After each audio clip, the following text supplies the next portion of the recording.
This is a review of some of the problems that I recommended that you could use for preparation for exam number 4.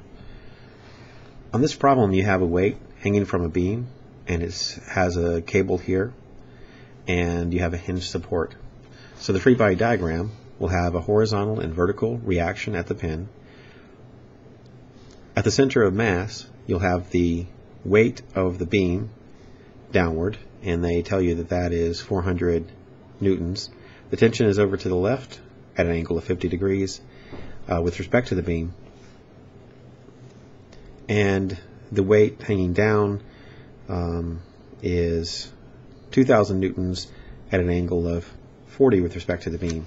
If you sum the torques about this point, there are only 3 terms. You have one due to this one, so it's 400 times the cosine of 40.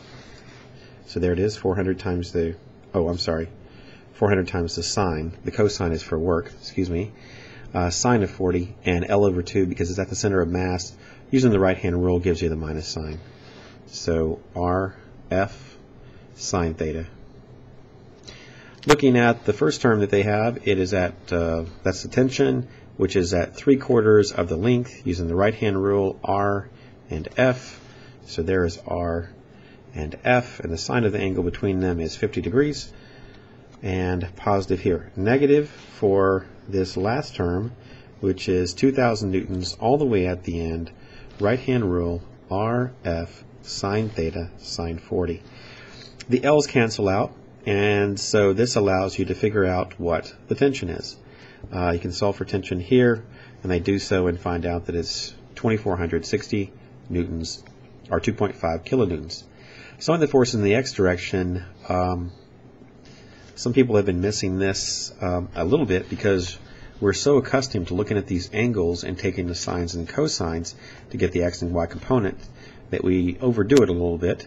So notice on this one that if you sum the forces in the x direction, there are no sines and cosines because this one is directly left, negative. This one is directly right, positive.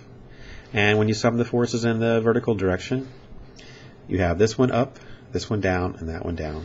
So positive, negative, and negative. No sines or cosines in here because these are, directly left, right, or directly up and down. No need to take components because they already give you that. At the end, they take the vertical and horizontal components to find the net resultant, the net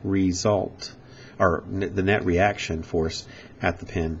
Sum of the squares, square root, inverse tangent of y over x gives you 44 degrees.